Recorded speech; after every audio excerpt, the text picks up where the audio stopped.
Finalmente, como última parte de este análisis de 40 años de elecciones regulares, hablaremos acerca de cuáles han sido los factores más influyentes en las elecciones durante estos 40 años. Y señalaré 3 factores. El primer factor, por supuesto, van a ser los partidos políticos. El segundo factor, por supuesto, van a ser los medios.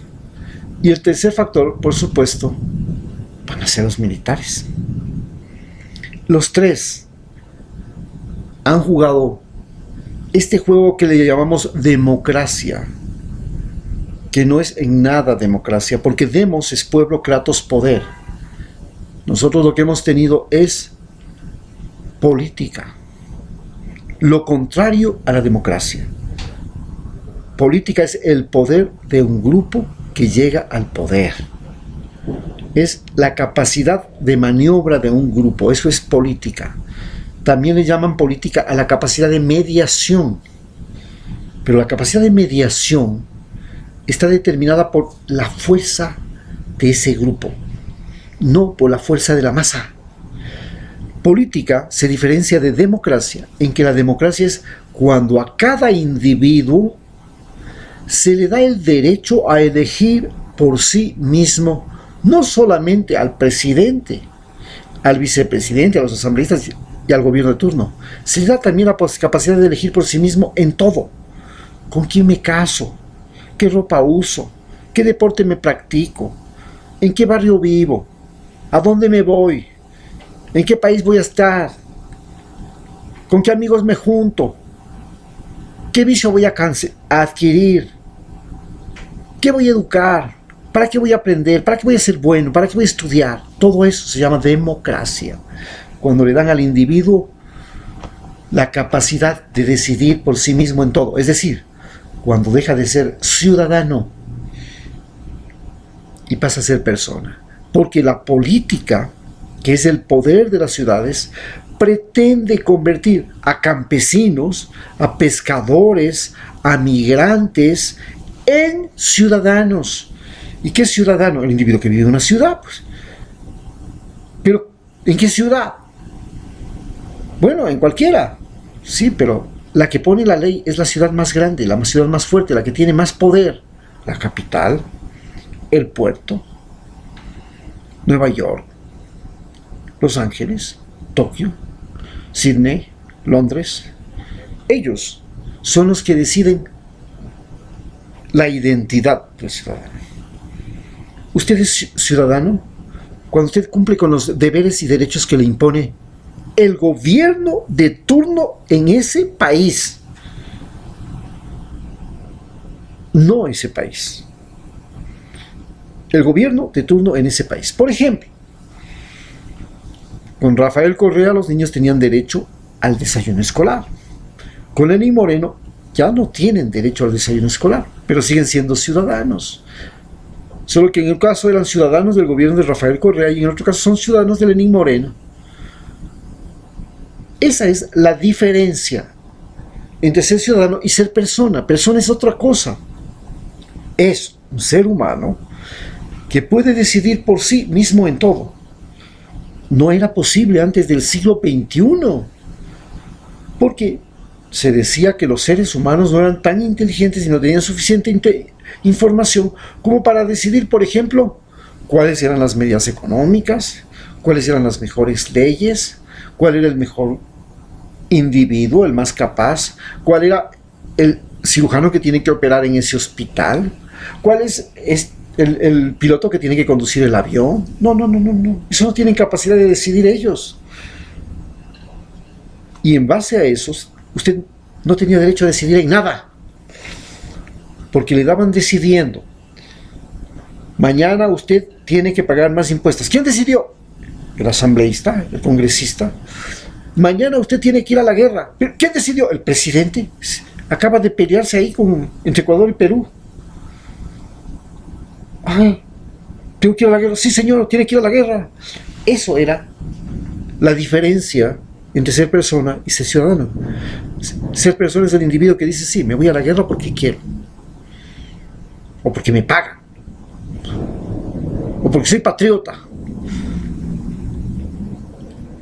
Ciudadano es el individuo que dice, me voy a la guerra porque estoy en guerra, porque mi país está en guerra y porque me toca irme, pues me han ordenado, me ha llegado una orden, me han reclutado.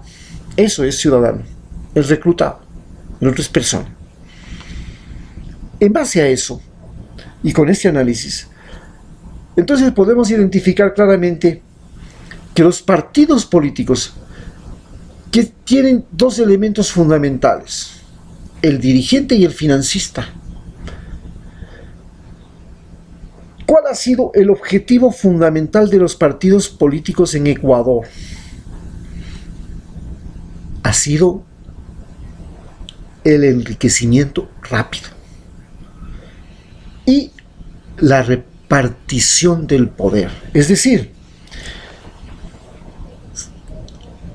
buscan repartirse cargos, créditos bancarios, becas, riqueza, fuerza laboral, o sea, los salarios, vínculos, y todo también está en ganar las próximas elecciones.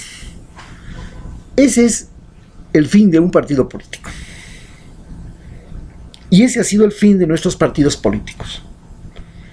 Le han mentido a usted cuando le han dicho le voy a dar casa, techo y empleo. ¡Mentira! Lo que ellos querían eran los cargos públicos, los préstamos internacionales para repartirse entre los 4 amigos, a ver a quién le dan el petróleo, ver a quién le dan las minas de oro, ver a quién le dan la explotación de la madera, a quién le dan la explotación del pescado, a quién le permiten hacer una fábrica, a quién le permiten poner una plantación de flores. Eso era poder. Eso eran los partidos políticos en Ecuador. Luego viene la incidencia inmediata de los medios, pues. ¿Cuál ha sido el papel de los medios en nuestras elecciones en estos 40 años? Pues, evidentemente, ha sido vincular a los seres humanos. Porque ese es el papel de los medios, crear vínculos entre seres humanos. Aló, sí, ¿cómo estás? Ahora ya es por internet. Hola, ñaño, ¿cómo estás? Y te vi en la red. Pero también tienen el objetivo de ganar audiencias, de ganar lectores, de ganar seguidores, como yo. Yo tengo la mala intención de que usted me siga. Y también tienen la idea y la finalidad de crear opiniones y conductas. Para eso están los medios. Y claro, en los países socialistas estaba prohibido todo tipo de prensa. Solamente había la del Estado. Cuando yo me fui a Rusia había el canal de la universidad y el canal de Radio Moscú. Punto. Y teníamos que oír Radio Moscú día, noche, porque no se podía ni siquiera apagar. Había una radio en la cocina y esa radio no se podía apagar, solo se podía bajar el volumen. Y era la única radio que había. Y cuando viajaba en tren 16 horas por Siberia, o por, perdón, 16 días por Siberia, pues los 16 días había que oírle a Radio Moscú. Bien, en América Latina el mundo cambia y los medios se fracturan. La radio deja de ser el poder de comunicación de los pobres, la prensa deja de ser el medio de comunicación de los ricos, la televisión deja de ser el medio de comunicación del populacho, de la chusma, de la gentuza, porque esa es la televisión, y aparecen nuevos medios de comunicación, el internet, el WhatsApp. Pucha, todo cambia y estamos ahora en que los medios de comunicación pasaron de ser lugares donde la gente recibía información a ser lugares donde la gente crea información, crea opiniones, crea posiciones. Y esa es la evolución que hemos tenido de los medios, y esa es la diferencia entre las campañas electorales al comienzo de los años, de hace 40 años, con las campañas electorales que se vienen. Y finalmente nos toca enfocar el problema de los militares, pues nuestros queridos militares, ¿qué es lo que les ha interesado? América Latina es un país, es un continente, es un subcontinente ocupado por fuerzas militares norteamericanas que se visten, equipan y alimentan con el dinero de cada país de este patio trasero. Se forman en el Colegio de las Américas, responden a instrucciones de la DEA, a instrucciones de la CIA, a instrucciones del Pentágono. Para prueba basta Pinochet, basta Stroessner, bastan Somoza, Batista, bastan las fuerzas ecuatorianas, que en este momento son absolutamente dóciles al ejército, a los Estados Unidos. Contrariamente a lo que pasa con Venezuela, que son indóciles junto con Cuba y Nicaragua, son fuerzas enemigas del ejército norteamericano. El ejército ecuatoriano es fuerza aliada del ejército norteamericano. Y nos hemos aliado aún más a través de Prosur. Entonces, ellos han sido los que han decidido al fin quién se queda y quién se va de presidente. Que así hemos tenido que en estos 40 años, por ejemplo, nos es muy claro que ¿quién le tumbó a Abdalá Bucaram? El ejército. ¿Quién le tumbó a Yamil Mawad? Gutiérrez y el ejército. ¿Quién le tumbó quién intentó tumbar a Correa? La policía. Entonces vemos que el ejército ecuatoriano, en estos 40 años, las Fuerzas Armadas ecuatorianas han sido el tercer factor con el cual estamos jugando. Y eso tenemos que considerarlo siempre. ¿Tenemos un ejército ecuatoriano, soberano, independiente? ¿O no tenemos? ¿Vale la pena tener un ejército? ¿Es mejor que nuestras fronteras sean cuidadas por cascos azules de las Naciones Unidas y la policía fronteriza se encargue de controlar el tráfico por la frontera, la policía naval el movimiento por el mar, la policía aérea por el aire, la policía de ambiente en los parques nacionales, la policía rural en las carreteras, la policía urbana en las ciudades, la policía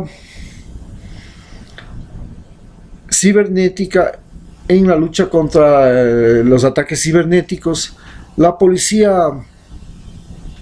antinarcóticos en la lucha contra los narcóticos. Pero el asunto es si es o no conveniente tener un ejército unificado, que el rato que cambia de comandante, este comandante puede decidir nuestra suerte y nuestra muerte, porque él tiene tal poder y que simplemente le llama a la embajada norteamericana, porque tiene más poder que todos menos que la embajada norteamericana, y simplemente o se corona dictador o tumba un gobierno o lo que sea. Es lo que se pretende en Venezuela. Estados Unidos directamente presiona para que el comandante en jefe del ejército venezolano le traicione al presidente y punto. Eso es todo. Entonces, esa es la situación que hemos vivido en Ecuador en estos 40 años. Y al final de estos 40 años, ¿qué hemos tenido? Especialmente con el gobierno de Lenín Moreno. Durante 10 años llegamos a ser un país con menos pobres, pero con ricos.